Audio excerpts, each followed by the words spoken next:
Hello children. अभी आज हम लोग जानेंगे ये कि ये अपरिमेय संख्याएं क्या होती हैं।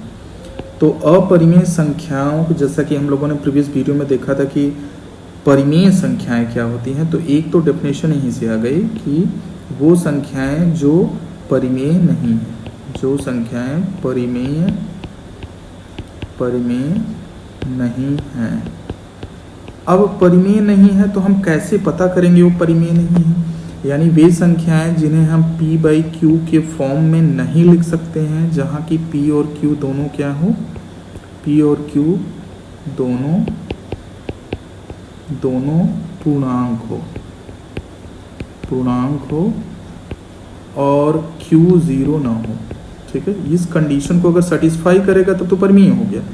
मतलब इस कंडीशन को सेटिस्फाई नहीं करेगा एक चीज़, तो एक तो हमारी डेफिनेशन यहाँ से आ जाती है कि वे संख्याएं जो परिमेय नहीं हैं उन्हें हम अपरिमेय संख्याएं कहते हैं। नंबर 2, दूसरी डेफिनेशन हम इस तरह से इसको समझ सकते हैं कि हमें करना क्या है कि हम उन सारे संख्याओं को जिनको हम अंडर रूट में रखते हैं, तो जैसे मैंने 4 को रखा और 4 को रखने के बाद इस 4 को मैं लिखना चाहूँ तो 2 इंटू 2 लिख सकता हूँ और ये 2 बाहर आ जाएगा, क्योंकि हमें पता है कि ये 4 का जो स्क्वायर रूट होता है, अंडर रूट होता है, वो आता है 2। तो स्क्वायर रूट यानी कि इसको कह सकते हैं वर्ग मूल जिसे हम कहते हैं। तो वर्ग मूल जो होता है वो होता है ये संख्या 2। 4 की स्क्वायर रूट होती है, 4 का वर्गमूल होता है। तो इसी तरह से हमें ये समझना है कि वो सारी संख्याएं जिनको हम अंडर रूट में रखें लेकिन ये बाहर निकल जाती हैं तो ये परिमेय होती हैं, ये परिमेय संख्याएं होती हैं। लेकिन अगर उन संख्याओं को जैसे कि √2, जैसे कि √3, जैसे कि √5, जैसे कि √6, इन सारी संख्याओं को अगर हम रखते हैं तो ये हमें संख्याएं परिमेय नहीं होती हैं। ये सारी संख्याएं, इनको हम कहते हैं क्या, अपरिमेय संख्या। ऐसी ही संख्याओं को हम अपरिमेय संख्या के अंतर्गत रखते हैं, अपरिमेय। ठीक है, तो इस बात को हमें समझना चाहिए।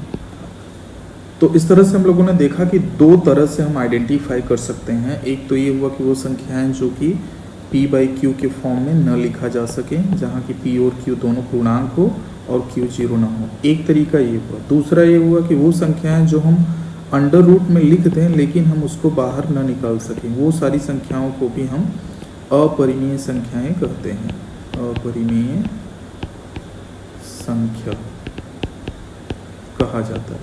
तो ये 2 तरीका भी देखा। अब तीसरा तरीका क्या हो सकता है आइडेंटिफाई करने का, तो हम तीसरे तरह से भी पहचान कर सकते हैं कि क्या वो संख्याएं अपरिमेय हैं। आइए देखते हैं कैसे।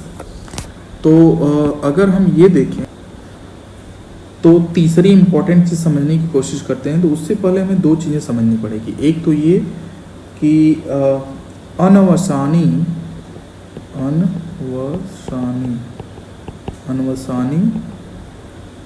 डेसिमल क्या होता है।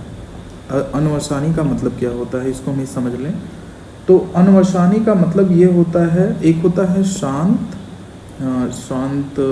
बल्कि हम ऐसे कहें शांत।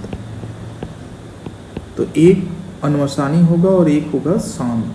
तो ये दोनों चीज़ें क्या होती हैं इसको हम समझते हैं पहले, बहुत इम्पॉर्टेंट है। तो अगर हम शांत दशमलव का मतलब समझना चाहें तो सिंपल से एग्जांपल से समझने कि अगर हम 1 को 2 से डिवाइड करें, यानी 1/2 की वैल्यू हम लिखने जा रहे हैं, 1 को 2 से डिवाइड करेंगे तो हमारा 0.0 आया और ये आ गया 5, 2 5 10 हुआ यहाँ और ये कैंसिल। तो इस तरह से हम देख सकते हैं कि अगर हम 1/2 की वैल्यू लिखना चाहें तो हमें सिर्फ डेसिमल के बाद 1 डिजिट तक जाना पड़ रहा है, उसके बाद ये कट जा रहा है। तो ऐसे दशमलव रिप्रेजेंटेशन को, दशमलव निरूपण को हम शांत दशमलव के नाम से जानते हैं। शांत यानी इंग्लिश में इसी को कहा जाता है टर्मिनेटिंग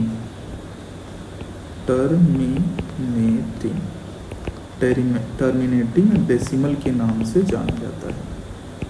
तो एक बहुत इंपॉर्टेंट चीज़ है। अब ये टर्मिनेटिंग यानी शांत दशमलव है। तो दूसरा क्या हुआ, जो इसका जो कटे ही ना, जैसे मान लीजिए मैं एक एग्जांपल लूँ, तो कुछ इस तरह का एग्जांपल मैं लेना चाहूँगा कि जैसे मैंने ले लिया 1/3।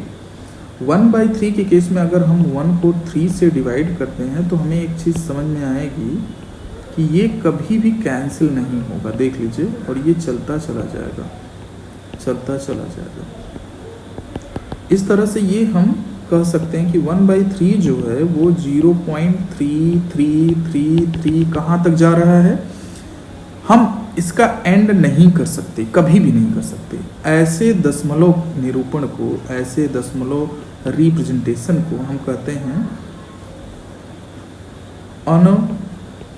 अनवसानी, अनवसानी दशमलव कहा जाता है। मतलब ऐसे के केस में क्या होता है कि ये कभी एंड नहीं हो रहा है। अच्छा, अनवसानी सिर्फ यही नहीं है, और भी कुछ केसेस हैं। अनवसानी का मतलब क्या होता है कि एंड ना हो, बस रिपीट करे ना करे, इससे कोई फर्क। तो ऐसे दशमलव निरूपण को हम कह सकते हैं कि ये अनवसानी है। अनवसानी का मतलब क्या हुआ, ये एंड नहीं हो रहा है, एंडिंग नहीं हो रही है इसकी। अच्छा, अब एक चीज और यहाँ हो रहा है कि 3 रिपीट हो रहा है, तो ऐसी को हम कहते हैं आवर्ती दशमलव। आवर्ती का मतलब क्या हुआ कि ये बार बार बार बार एक ही डिजिट रिपीट हो रहा है। तो हम इसको ये भी कह सकते हैं कि 1/3 0.3 बार के बराबर है, तो इसको हम कहते हैं आवर्ती दशमलव। आवर्ती क्यों कहा जाता है, क्लियर होना चाहिए एकदम। आवर्ती का मतलब क्या हुआ कि ये एक ही चीज बार बार रिपीट हो रही है। और ऐसे हम बहुत सारे एग्जाम्पल देख सकते हैं। जैसे मैंने एक और एग्जाम्पल मैं बताने की कोशिश करूंगा। जैसे 0 मान लीजिए आ गया 77777 ऐसा हो गया, या फिर ऐसा हो गया 0.737373, ये रिपीट होते चला जा रहा है। तो एक तो ये एंड नहीं हो रहा है, एंडिंग नहीं हो रही है एक चीज। अगर एंडिंग नहीं हो रही है तब क्या कहा जाएगा, तो उस केस में इसको कहा जाएगा अनवसानी। अनवसानी मतलब ये हुआ अशांत, अशांत मतलब ये एंड नहीं हो रहा है, तो इसको हम एक तो कह सकते हैं अशांत, या फिर कहें अनवसानी, अनवसानी। अच्छा, क्यों अनवसानी कहा गया, बात समझ में आनी चाहिए कि ये एंड नहीं हो रहा है, ये रिपीट होते चला जा रहा है, एंड नहीं हो रहा है, इसलिए अनवसानी या अशांत है। एंड हो जाता तो शांत होता, शांत दशमलव के रूप में हम कहते हैं कि ये शांत दशमलव है। दूसरी बात, ये रिपीट भी हो रहा है, तो हम कहेंगे आवर्ती दशमलव, आवर्ती, आवर्ती। तो आवर्ती का मतलब क्या हुआ कि ये रिपीट हो रहा है। अब जैसे इसको हम कहें तो हम इसको कह सकते हैं 0.73 बार। बार इसलिए लगा है क्योंकि यही चीज़ रिपीट हो रही बार बार। इसको अगर हम देखें तो इसको हम कह सकते हैं 0.7 बार, केवल 777 रिपीट होता चला जा रहा है। तो ऐसे दशमलव को हम कहते हैं आवर्ती। आवर्ती मतलब बार बार बार वही चीज़ रिपीट हो रही है, और अगर रिपीट ना हो तो यह अनावर्ती हो जाएगा। तो अब दो चीज़ें समझ में आनी चाहिए कि एक, अनवसानी का मतलब खत्म ना हो, चलता चला जाए इनफाइनाइट तक, अनंत तक, और आवर्ती का मतलब रिपीट हो रहा है, अनावर्ती का मतलब रिपीट ना हो। तो अब हम समझेंगे कि अपरिमेय की एक और डिफिनीशन, जो तीसरी डिफिनीशन आती है, तीसरी परिभाषा जो आती है, वो कुछ इसी तरह से आती है कि जैसे मैंने लिख दिया 1.020020002 और ऐसे ही होता चला गया। तो एक चीज देखिए, डॉट डॉट डॉट लिखने का मतलब ये खत्म नहीं हो रहा है, यानी यह अनवसानी है, अनवसानी, या फिर इसी को हम कहेंगे अशांत, अशांत। तो एक चीज तो ये हमारे दिमाग में होना चाहिए। दूसरा क्या है कि यह खत्म नहीं हो रहा है, खत्म नहीं हो रहा है और रिपीट भी नहीं हो रहा है। खत्म नहीं हो रहा है तो अनवसानी, अशांत हो गया। रिपीट भी नहीं हो रहा है तो यह अनावर्ती है, अनावर्ती, अनावर्ती। तो अनावर्ती और अशांत या फिर अनवसानी।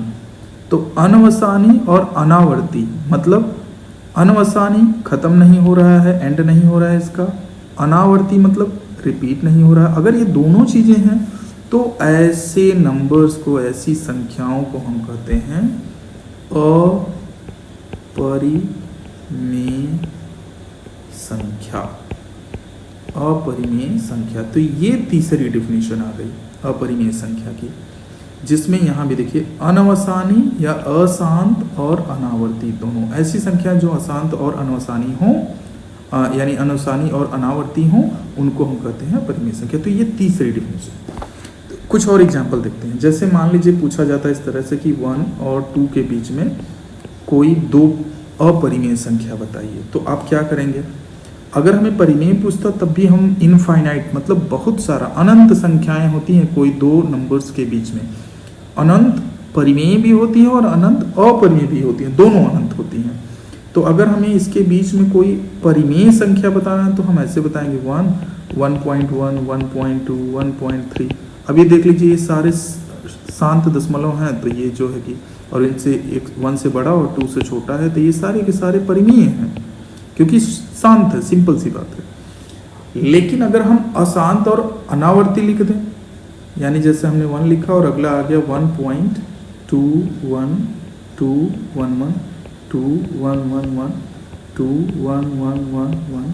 अब यहाँ देख सकते हैं कि ये रिपीटिशन नहीं है, कहीं आप बार नहीं लगा सकते, कोई चीज़ रिपीट नहीं हुई है, और ये 1 से बड़ा और 2 से छोटा है। और दूसरा संख्या लिखना चाहें 1.303003000 और ऐसे बढ़ाते चले जाइए। फिर अगला लिखना है, अब लिख दीजिए 414111 और ऐसे करते चले जाइए। ये सारी संख्याएं जो हैं वो क्या है, 1 से बड़ी और 2 से छोटी हैं। तो ये सारा क्या है, अनावर्ती और अनवसानी है, और अनावर्ती अनवसानी है तो अपरिमेय है, अपरिमेय। तो बस यही चीज़ हमें समझना होगा कि अपरिमेय संख्या किसे कहते हैं। तो इन तरह की संख्याओं को अपरिमेय संख्या हम कहेंगे। तो बहुत आसान डेफिनेशन है जिसको हमें समझना है।